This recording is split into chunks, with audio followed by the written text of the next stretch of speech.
Hey y'all, today is Tuesday, June 10th.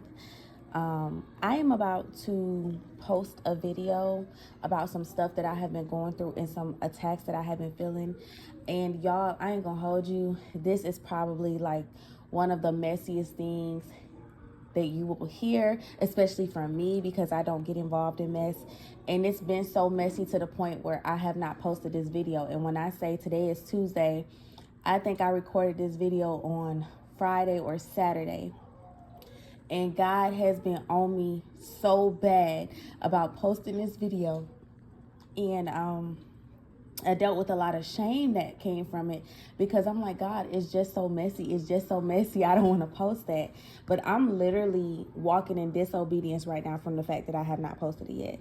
So I'm about to start editing it, and it's going to be posted after this. But I just want, in the light of everything that's going on, if you are paying attention to anything on YouTube when it comes to Tiffany Montgomery, or even other prophetic voices who come and expose other people, guys, I just want to say, sometimes it seems very messy, right? Sometimes it seems like, why are you doing all this online? Why can't you call that person? Why can't you text that person? Why can't you do XYZ? I won't lie. I've watched some things and I've looked at it like, oh my gosh, this is a little too messy for me. Like, don't use God's name in that. Don't use God's name in that. And then God has me to expose a situation in my life, and I get it. Now, I'm not saying whether those people had permission from God to do it or not, right? I don't tell nobody what you hear from God. If you say that you heard that from God, then I'm going to believe you, right? So I'm not here to say that, but I'm here to say I have now been in their shoes, and I see how sometimes God will have you expose people. And let me tell you, God had me to post this on my Instagram as well, where a couple of the people involved were watching it, and they watched every story. And then I ended up deleting it. But I kept asking God, like when I had posted it, y'all, I had felt so nasty and so yucky. And I kept asking God, can I please take this down? Can I please take this down? Y'all, he took me to so many verses that's talking about you need to live in the truth. You need to stand firm on what I've said. He even took me to Matthew chapter 14, when John the Baptist was beheaded. And that stuck out to me. And I'm like, God, why is that sticking out to me? And he had me look up the spiritual meaning of a beheading. And I don't have it pulled up right now. I'm about to try to look it up while I'm talking about it. But he even was telling me about how, like, I'm serving, like, me doing that is me humbling myself in the presence of my enemies, but me getting the truth out, because I know that I'm working on God's behalf. I know that I'm doing this because God said so. I would never come up here and post this stuff. I would never come up here and talk how I'm talking, and say that God said it if it wasn't God. But he was on me, and he's like, y'all, I ended up taking it down off my Instagram, and I honestly felt like I was in disobedience with that. But I told him, God, I cannot shake how I'm feeling. Like, I feel so nasty. I feel so, I just felt nasty, y'all. I felt so nasty. That thing was on me so bad. And it didn't feel right to me. I didn't like it. So I ended up taking it down. And let me look up where I have found John the Baptist real quick, and then I'm gonna go ahead and stop this video, and we're gonna go ahead and all right, so this is what God showed me about the beheading of John the Baptist. He said John's beheading is often seen as a testament to his unwavering faith in Jesus and his courage in speaking it out against injustice, specifically Herod Antipas's immoral relationship with his brother's wife, Herodias. John's death is a reminder of the sacrifice that some individuals must make for their beliefs, foreshadowing the death of Jesus and the suffering of those who follow him. The beheading highlights the dangers of persecution and the abuse of power. Herod's decision, driven by fear and external pressure, showcases the tyranny that can result from prioritizing personal desires over justice and truth. The beheading in some interpretations can be linked to baptism. Just as John was beheaded for his faith, baptism represents a new life and a cleansing of sins, uniting individuals with Christ. These are not the exact things that it popped up when I first looked it up, but I know one of them was an illustration of my persecution for following God and calling out injustice and calling out speaking out against the truth, or speaking out for the truth against false beliefs and false lies. It also talked about how I'm being separated from those who cannot go with me into my new season. Remember, you guys, I am moving pretty soon. So these are people who are watching me, but they cannot go with me. They cannot be attached to my destiny. So they can watch. You know, God says he will set up a table in the presence of your enemies, but they cannot partake. They can watch, but they cannot partake. And one of the people was somebody that I was actually close with. So I was telling him a lot of what was going on in my life. And now, like, that tie is severed. Like, that's a bond that is broken. And God was just exposing things to me about myself as well, about how trusting I have become. And just some stuff like that. But yeah, I just wanted to say, like, sometimes God will have his followers expose stuff on platforms, and as an audience you may look at it and you may say, oh my gosh, this is not of God, this is not of Christ, you're supposed to pray for these people, you should be doing XYZ. But I'm telling y'all, because I've been there, God will sometimes have his people expose other people. God will sometimes have his people expose other people. Me personally, I don't put people names and stuff just because I just don't like doing that. Like, y'all know I've never even posted my son's name on here. Y'all know I've never posted my best friend's name. I don't post nobody's name on nothing. But sometimes God would say, go full out and post everything. Post screenshots, post recordings, post all of that. So yeah, I just wanted to come up here and say this and just give y'all an introduction to the video that you're about to witness and listen to. And yeah, that's it. I will see y'all on my next one. Hey y'all, happy Friday. Today is June 6th. It is in the afternoon and I'm on my way to go see my family. But I wanted to come to you guys. I have a word. I actually recorded it last night and did not post it. I forgot why. I think I just got busy. But now that, you know, I'm up and stuff like that, God has poured more into that word. So I'm going to assume that it was, you know, with him on why I did not post it. But I wanted to come to y'all and just talk to y'all about these little silent attacks that have been going on, or not silent, but these attacks that have been going on and what God has been saying to me through them. So yesterday I was watching Tiffany Montgomery's video. She posted, it was like an hour and 20 minutes long or something like that. And it was about 3 different, you know, people of God or whatever the case may be. I'm not here to talk about those people because I'm not, you know, that's not what this is about. But I knew that that was a word that God wanted me to listen to because, first off, it was the very first YouTube video that was on YouTube when I opened the app. But also because it never went away. So if you are somebody who watches videos on YouTube throughout the day, then you know that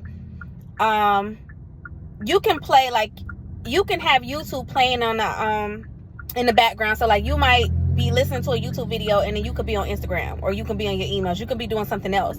But you also know that if you have not been on that app for some hours, that video will disappear and the YouTube video algorithm would have refreshed and new videos will be posted. And so if you want to go back to that video, you'll have to go to your watch history to watch it. This video stayed on my YouTube all day. It took me like 7 hours to watch it because I did community service in the morning. So I started watching it on the way to community service in the morning. I did not finish it until like 8 p.m. last night, but it stayed on my YouTube algorithm as the video for me to resume playing as soon as I open the app back up. It never does that. If you are going from the YouTube app for even, I would say, 2 hours, it would have refreshed and new videos would be populated. So I knew that this was a video that God wanted me to watch.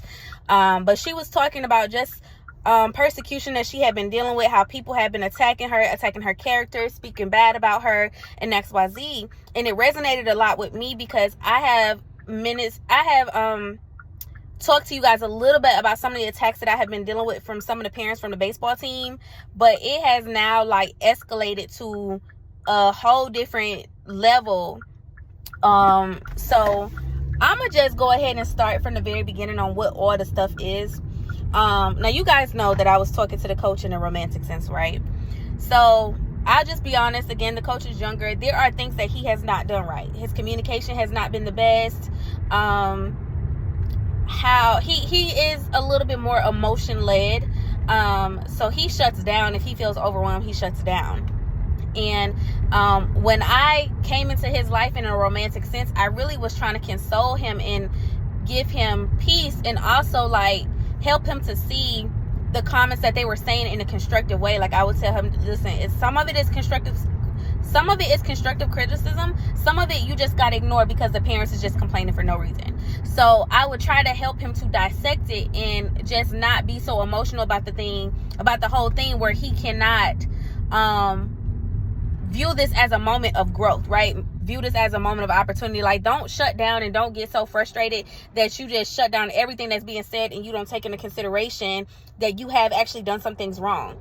And then on the parent side, I've empathized with them, and because the coach and I was talking, you know, I knew a little bit more about things that was happening on the back end than they did. And so while I would encourage him to tell them and be like, yo, tell them this because we don't know this as parents, tell them that, I would also try to get them to be like, well, y'all, you know, give him a little bit of grace. But also, you guys, like, instead of y'all, you know, discussing it the way that y'all are discussing it, how about y'all take it to him? Like, say it in a respectful way, because everybody, what you're saying is very valid. It's valid. So tell it to him. Like, don't just talk trash about him. Y'all are starting all these different group chats where y'all want to talk about people, but y'all don't want to tell the coach that he's doing things wrong. And as of now, I'm the only person that's saying something. And because we got emotions involved in this thing, he's really not listening to me because he sees this as me identifying something that he's not good at, and he's taking it and it's like become an insecurity. So y'all know like how sometimes men that really like you, or men that really care about you, they don't want you to see no flaw in them. They want you to see them as perfect. There's nothing wrong with them. Like, they want you to see them that way. If you see anything wrong with them, they find it as an issue. And it was something that I dealt with my best friend as well.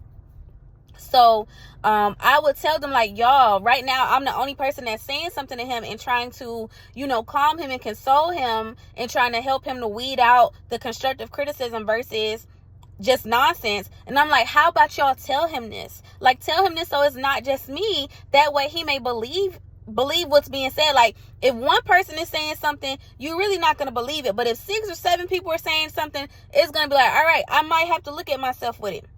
Nobody would do it. But everybody, they love, y'all. They got Twitter fingers out of this world. They love talking about you in a personal group chat. They will never bring that stuff to your face, but they love talking about people in a personal group chat.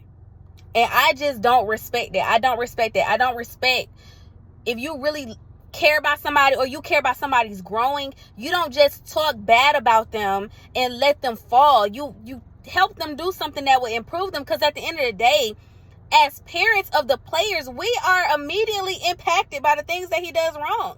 So it's not like he just messing up his own life, so just let him go on. We as parents and our kids as the players are immediately impacted by what he is doing wrong. So why not say anything? I mean, I'm telling him, but I'm the only person that's telling him. And so there's a man that's involved in this. So there's really like 4 messy women and 1 messy man. And the women had the man in the group chat. And of course he's one of we was cool. So he was telling me everything that was being said. And I would just tell him like, yo, y'all are valid with what y'all are saying. Why won't y'all say this to him? Like, just tell him. Nobody would ever do that. But then the man want to call me every day talking about the same thing. So what you think about what he said up here? So what you think about that? Like, just being messy. And I told him, like, that is so messy. Like, y'all, I said, at the end of the day, there is so much tension in the team right now, and y'all keep talking about the same thing every day. That tension is not going to die down. That's just adding more gas to the fire. Like, stop talking about it. Okay, he messed up here. Why are we talking about it 5 days a week? We already acknowledged he did that wrong. Why are we still talking about it? Why do y'all still want to talk about it so much? Right? Like, I do not like people like that, y'all. That's why I don't watch reality TV shows, because if I don't like you, I promise you, you are out of sight, out of mind. Like, I don't got nothing good or bad to say about you, because you're just that irrelevant.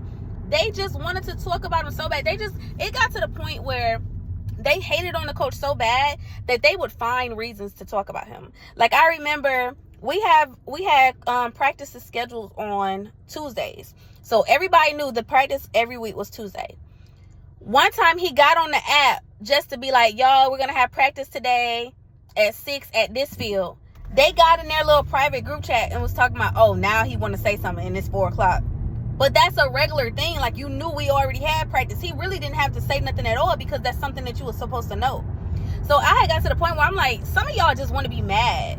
Like, y'all just want to be mad for no reason. Y'all just want a reason to be mad. Y'all want a reason to dislike him. And I think that is very childish, right? Y'all done took it so personal. Like, at this point, it's not even about the kids. I'm the only one out there that's still about the kids.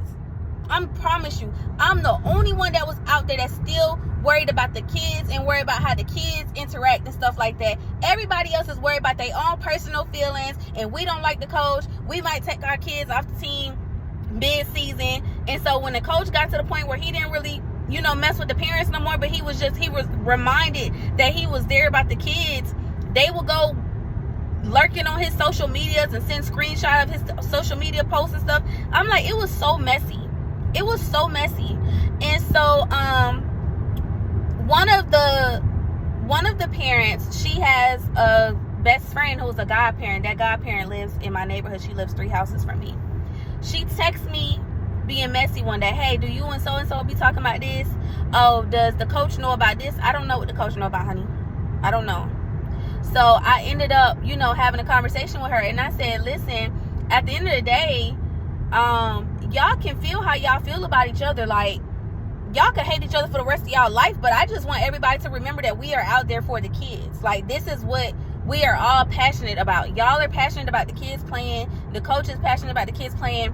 We need the coach because he's the coach. The coach need us because we got the players. Like, how about everybody redirect their passion and their anger into something positive and remember that we are out here for a purpose. We out here for these kids.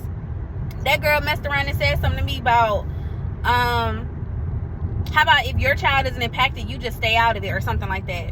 I simply told her, listen, the best thing for you to do would be to stay off my phone and not text me, or we're going to have deeper problems. And then I blocked her. She started messaging me on Instagram. I ignored her messages on Instagram, but then she said something where she was like, we can have a problem. You don't want a problem with me, but we can have a problem, neighbor. And to me, I don't care what the law said. To me, that was a threat because you reminded me that we are in close proximity of each other. Like, I know you're my neighbor. You know you're my neighbor. What was the reason for you bringing that up? So I didn't necessarily handle this the right way, but my emotions was what they was, and I went outside. She happened to be outside, and I'm like, again, I did not handle this the right way. I went outside though. Now, nothing happened because she would not leave her driveway. But I left it alone. After that, I left it alone, right? Soon as I get back in my house, before I even closed and locked my door, she started messaging me again on Instagram. So at that point, I realized she was all talk, and she just wants attention from me. Like, she don't really dislike me. She actually likes me a lot. And this is the same one that I told y'all I had a feeling that she did not like me, but I did not know what it was, why. And God confirmed it through this interaction. So, okay, cool. Now let me back up. The other people that have discussed the coach and stuff like that in their group chat, they were actually very cool with me. So outside of all of this stuff happening, they were actually very cool to me, to the point where they would sit up under me. I'm talking about when we are at a cookout, or when we are at a practice, or when we are at a game, they on either side of me. They right up under me. They right in my tail, y'all. Right up under. They sit closer to me than my baby do. So I knew then God, through stuff like that, God reminds me of my influence, and God reminds me of sometimes people are very much drawn to my light. And so I'm like, okay, they're drawn to my light. Now, when I realize somebody is drawn to my light, I don't necessarily try to make like a extra friendship with them or anything like that. Like, I'm not finna go out of my way to like make you my best friend or nothing like that. We could talk, we could communicate and stuff like that, but I don't do no extra, right? I do the regular stuff that I do when I communicate with everybody. So when I was communicating with these people who were around me, I communicate with I joke with everybody the same way. I talk with everybody the same way. Like, it wasn't nothing special. So okay, cool. Now we get off of that. all of us used to, you know, be around each other. The one who didn't like me or whatever, and all the other ones. All of us used to hang around each other. So, okay, cool. When me and the situation with the girl happened, I didn't say nothing to nobody. Nobody but the guy knew about the situation. I didn't tell nobody because, honestly, it's not nothing to talk about. Like, you're not, I'm going to just say like this, you're not on nothing. Like, you're not on nothing. So, for me, it would be crazy for me to stoop down to your level and just do the social media back and forth and stuff like that. Like, I blocked her on my phone number. I didn't block her no more on my social media. I just stopped messaging her. I said one thing to that girl. I said, all you do is talk. That was it. That girl done came at me. My booty is lumpy. Being that she was on my Instagram, and she used to be one of the first people to watch my stories, she knew that I was celibate, and I had been celibate for 4 years. So she would bring up, she said I'm sex deprived. That's not the word she said. She used the D word for the man's part. You D deprived. You got a lumpy butt. We all was talking about it. We all was talking about you. You looked a mess. You look old. I'm 25 and you're 30 and I look young and you don't, and you look old. Like, when I say it was like very, very childish, it was to the point where it's like, Leah, if you respond to her, like, you're actually really retarded. You're really retarded if you respond to her. So I didn't respond to her. The only message that I said to her was, all you do is talk. Left it alone. So then she started, so that was it. Never said nothing else to her about it. It wasn't no issue when we was in public at the, it wasn't no issue when we was in public at the park or nothing. No, matter of fact, she told me, she threatened me again. She said, you just need to stay home from here on out. Like, pretty much don't come back to the park. And I came to the park the next day because there will never be a day where anybody stops me from doing anything. Ever. Ever. I am one of the most fearless people you will ever meet. I will never be that moved by anybody. I don't care if it's a crowd of 5 people. I will never be moved. Never. So I went to the park and she said nothing.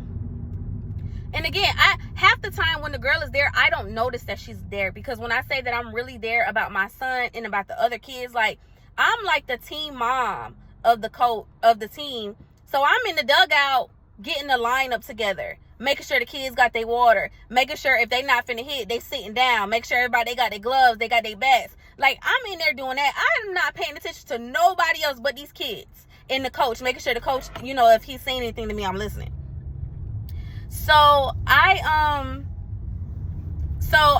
But I did end up going to get a police report on her. Again, for me, as somebody who carries a firearm, I think it's always safe for me to have a paper trail, just in case anything does happen, especially when you live by my house and stuff like that and you're threatening me. I like a paper trail. So I did get a police report the next day, and I really only got the police report because that night when I had left my house, she wasn't outside, but when I came back home, she was outside, and she was outside with another car, and she beeped to get my attention. And I didn't say nothing. But she was still messaging me on Instagram, girl, you are so mental.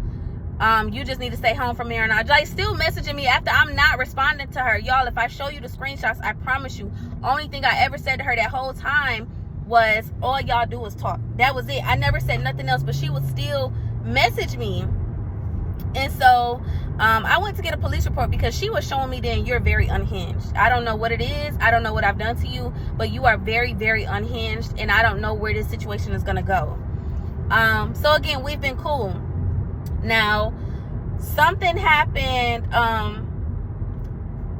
Now, again, y'all, I used to be the fighter of my mom's kids. I am no longer the fighter of my mom's kids. My other 2 sisters are, especially because they know that I won't fight unless I really have to. And so her and the girl had words at the last game. And I told my sisters, y'all, we not doing that out here. You know what I'm saying? We got the kids out here. We got adults out here. My grandfather out here. The coaches and his mother is out here. And his father out here. Like, we not doing that. We not going to do that. So, anyways, it never was a situation. Again, I told my sisters, y'all, when you got somebody that talk, you just got to let them talk. Because that's what they want to do. That's what they want to do. They just want to talk. All right, fine. Again, nobody has gone back to the coach to say anything to the coach about the things that he's doing wrong. It was only me. Whatever, fine. Yesterday, or the day, maybe 2 days ago. 2 days ago, today is Friday, Wednesday. It was Wednesday or Tuesday. I got a random text from a random number that I don't know, cussing me out, going off on me. It was the girl. It was the girl. And I ended up telling her, like, you really do need help. Like, you're too worried about my genitals and what I got going on. Like, it screams that you need help, and I cannot help you. I can't help you with that. So then she started texting me again. Oh, you messing with both of the coaches. And with the other coach, she's talking about the guy out of the group that we were friends with. Not messing with him at all. At all. You messing with both the coaches. You need to do this. You need to get a job. And so this goes back to the man of the group, because he's the only one in the group that knew I didn't have a job, because he was helping me when I had to. Sorry, y'all had a phone call, but this came to the man of the group, because when I needed help with purchasing something, he would purchase it because he knew that I wasn't working. So I know that she knew that I didn't have a job from him. Again, all he do is talk, right? All he do is talk about the coach and stuff like that. So I knew that he let that slip. But all right, fine, whatever, that's fine. But the girl is texting me, and when I sent the screenshots to my sister started texting the girl, and the girl now pretends that she's that man's ex-wife. And she starts saying, you messing with my husband, and I'm just telling you, tell your friend to, talking about me, because she's texting my sister, tell your friend to leave my husband alone. He got kids, and I went through his phone last night and saw that she made a pass at him. He never made a pass at her, but she made a pass at him, and she need to leave married men alone. Now you really lying on my name. Now you're really lying on my name. I have never talked to that man before in a romantic sense at all, and I would never talk to a married man. I would never talk to a man that was married but separated from his wife. I don't play that, because I'm too in God and on God and respect God too much with his covenants to ever play with a couple like that, to ever play with him like that. I don't care if I'm dealing with somebody who is separated. If you are still legally married, you can't be nothing of mine. You can't be nothing of mine. God won't bring you to me until you are free. You are absolutely divorced. It is documented that you are divorced. I don't play that. I don't play about nobody's marriage. So for you to say that I'm trying to get with a married man, like, that is just crazy. And that had really bothered me. And what bothered me the most is I told the man about it, and I said, you need to check it. I said, because that's not cool. The man talks to remember the neighbor that's in front of me, she's the godfather of her best friend's son. The man talks to the best friend, and matter of fact, he had me to ask the best friend, like, if she was single or not. So the man talks to the best friend, and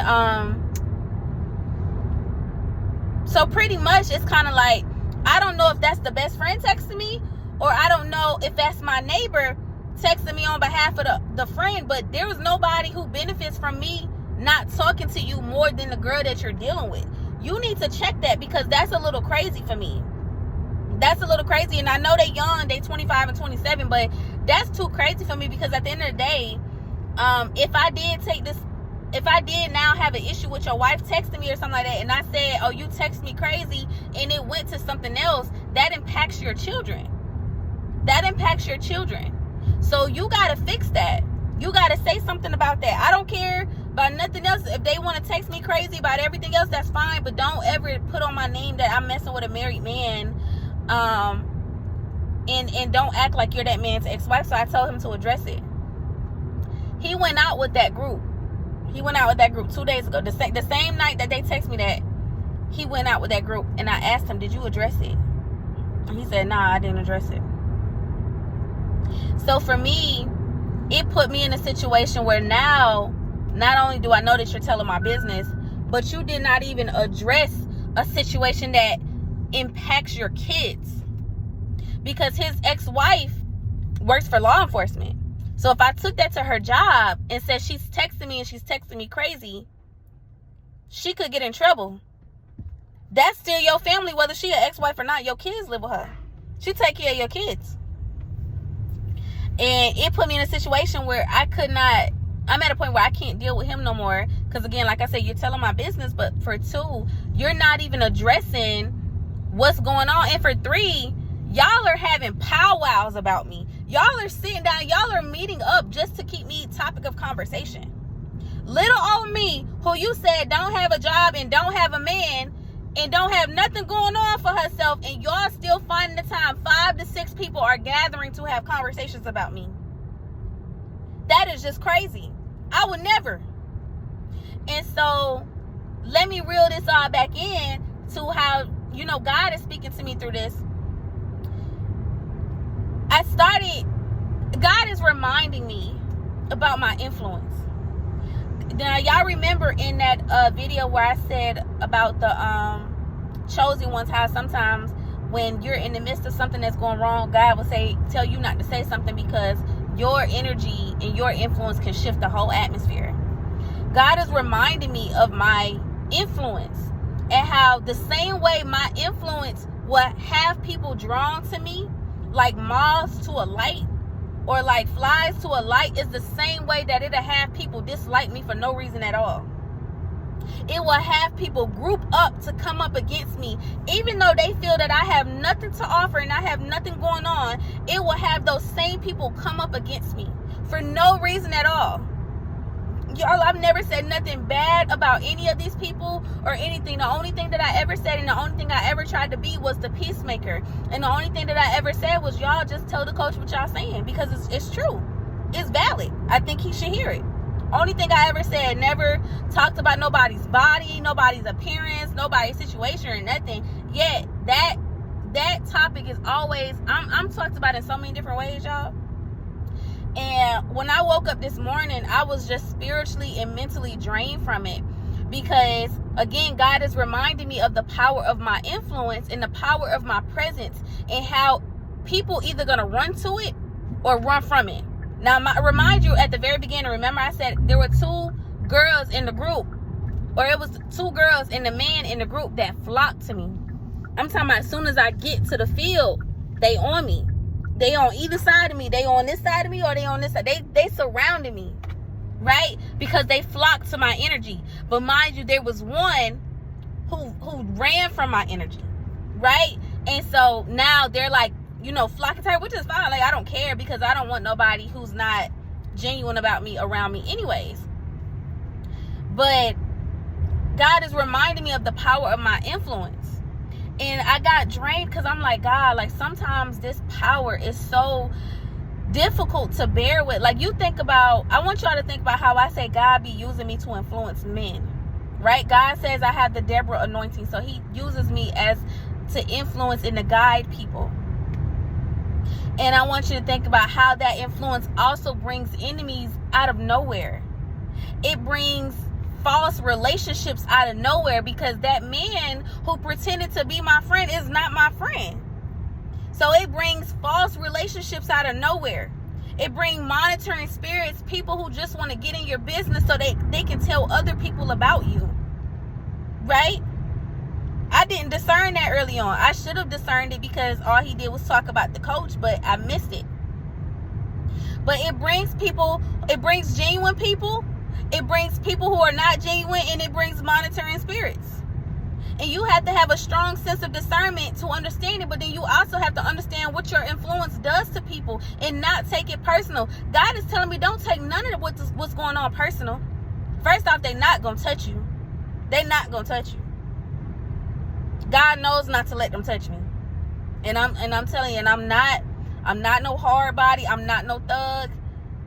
But what you think I'm going to do if a group of 4 or 5 people try to jump me?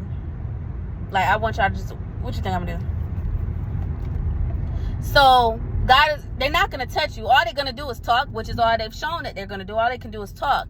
You're going to have to remember what your influence is, and you're going to have to continue acting like they don't matter. Now they don't matter to you. Now they don't exist. My mom, at the last game, my mom said she watched the girl just stare at me. I said, when? She said, you was doing something else, but I just watched her. She just stared at you. And I'm just looking at her like, they watch you. They really like you. They actually really like you. They just don't know what to do with that emotion. Why am I drawn to her like that? Why am I drawn to her like she ain't nothing special? This girl ain't got no job, no man, no nothing going for herself. Why am I so drawn to her? Girl, it's the God in me. It ain't me. I'm not very likable, I don't think. When God ain't on me, I'm not a likable person. It's not me, it's God. You're drawn to the God in me. But you know what? Satan can't handle that.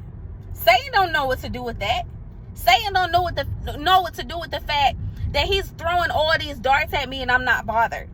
This girl done text me from random numbers and I'm unbothered. This girl done went and messaged me back and forth on Instagram to now where I had to finally block her. I'm unbothered. I still go to the park. I still go to the field, first person there. On some not scared nothing. Because I'm out here for these kids. Right? I go everywhere fearless. Not scared about nothing. Not scared of nobody. You can't get you only could get me to run from a lizard at this point. A lizard and a frog. You got me somewhere with a lizard and a frog, you got something. You got something there. But you can't get me to do nothing. I'm not running from no human being. I'm not running from nothing like that. And so God reminded me, because when I woke up this morning, and again I was frustrated about it, and I talked to my ex about it, and I talked to my sister about it, and I said, because this influence, it gets draining sometimes, because I really, really desire to be an outcast. I really, really desire to be in the background where nobody knows me. Like that junk, you know, some people who's big-headed, they will really villainize that type of energy. Like, oh, at the part where it's 100 people, you gonna notice little old me. But I don't want that kind of attention. I don't want it. I don't want to villainize it. I don't want to weaponize it. If I had a huge ego, I would do so. But I don't want to, because I truly don't want that attention. And so I had been talking to my ex and my sister about it. And I'm like, y'all know I don't do nothing to nobody. Like, that is just crazy. And Stephanie P. Smith had posted a video, and I forgot the title of it, but she played that video, and then there was another one back to back, and it was talking about how people just don't like you for no reason, and how it's because of God's light. It's God's light that they don't like you. It's God's light that they see in you that they don't like you, and they talk about you, and they do this and they do that to you. And she reminded me of, as she was talking, I started thinking about, they did the same thing to Jesus. They did the same thing to Jesus. Some people love Jesus. Some people were so in awe with him. Remember, y'all, it was some people that was so in awe of Jesus that, but they didn't want to say nothing out loud because the Pharisees was going to get them. Y'all remember that?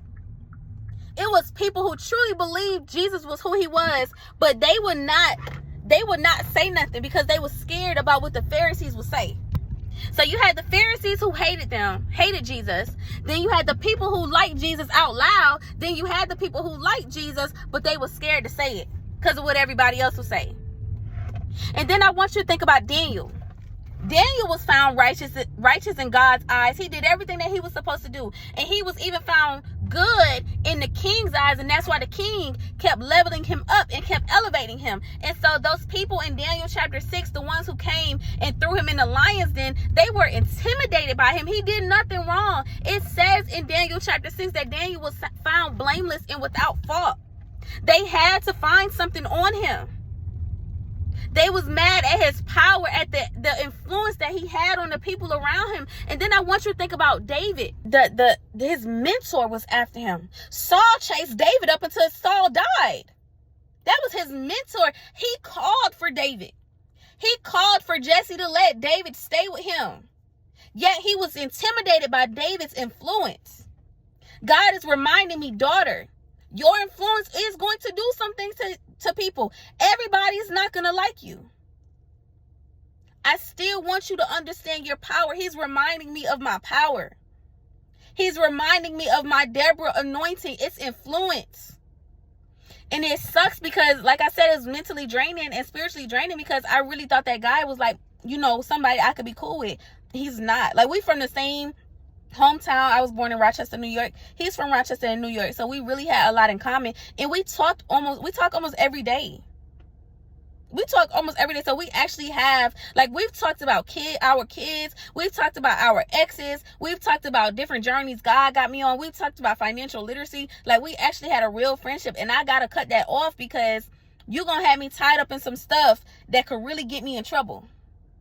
Because I'm not finna play with these girls. And we not finna play by my address and what's going on at the house where my son stay. I'm not going to play with y'all. I will never play with nobody about the address where my son stays. Never will I play with y'all. I will let y'all play with me about anything else. That's why I ignore everything else. But when you talk about my address and when you remind me that I'm your neighbor, you take it to a whole nother thing. And like I said, I don't care what the law said, because the law said that's not no threat. It's a threat to me. And I'm going to receive it as a threat. Now, you're not so threatening since you don't say nothing when you see me, or you've never done nothing. But now I got to keep my eye on you. Now I also have to keep my eye on everybody around you. All of y'all give setup vibes now. The moment all of y'all sit down to a table and discuss me is the moment that I got to see all of y'all as ops. Period. And, still don't receive it. Like, still be discerned. Still be discerning. It don't mean I can't not speak. When I see everybody, I can speak to the whole group. I ain't got to call people out by name because I'm still going to be respectful. I don't got to call people out by name. I don't have to invite y'all to things that I'm having, or I don't have to have like no side conversation with you. I would still absolutely be respectful because I'm still a child of God. I'm still a woman of God, and I'm still a representative of His. So I still got to exhibit the Christ in me. Right? Still got to have strong discernment.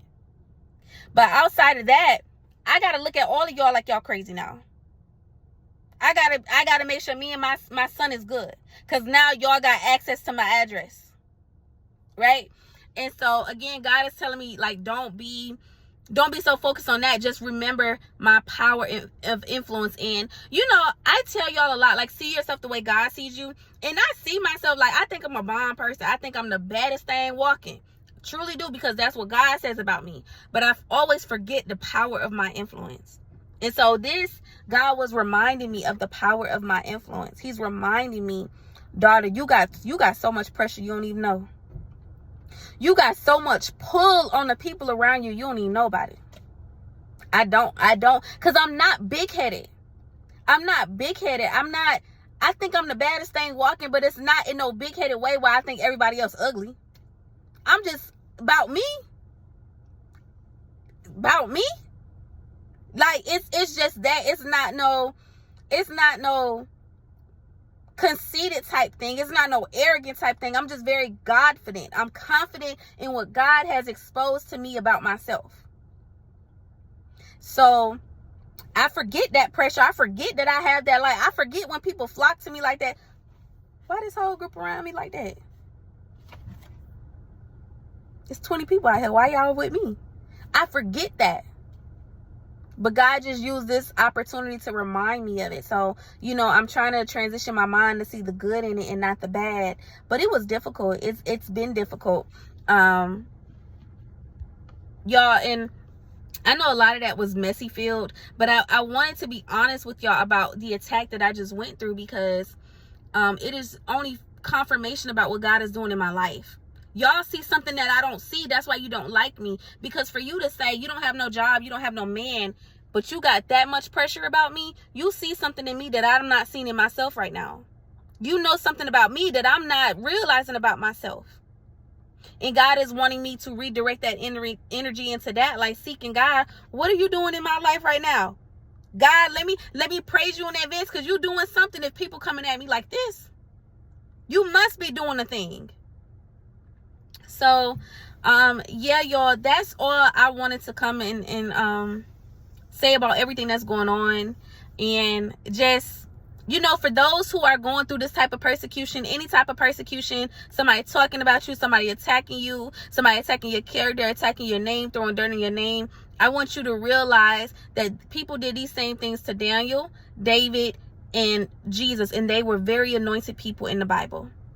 God used them to do tremendous works in the Bible. God used them for purpose. Joseph. God used them to do some crazy, wild things in the Bible. Remember your anointing. Remember your influence. Remember your presence. God is on you, so people see that. And a lot of people don't know what to do with what they seeing in you. They don't know how to handle you. They don't know how to handle your personality, how to handle your character. Girl, how this girl look so good like this and she ain't got no job? How this girl out here looking like this and walking around like she the most confident thing out here and she ain't even got no money to go out with us? You know what I'm saying? Like, it make people wonder, like, how can she continue walking around like this and she got all this going on? Baby, that's God. That is God. That's not me. That is God. They don't see that you just got finished crying about something. They just see you glowing, and that's the God in you. God wants me to remind you guys about your influence and your power and your anointing and your presence. Remember, you are powerful. You are very influential. You have that anointing on you. God said you got that anointing that'll shift the whole thing. Be smart with it. Be smart with that anointing. That's all for today, you guys. I will see you on the next video. Peace, love, and blessings to you all.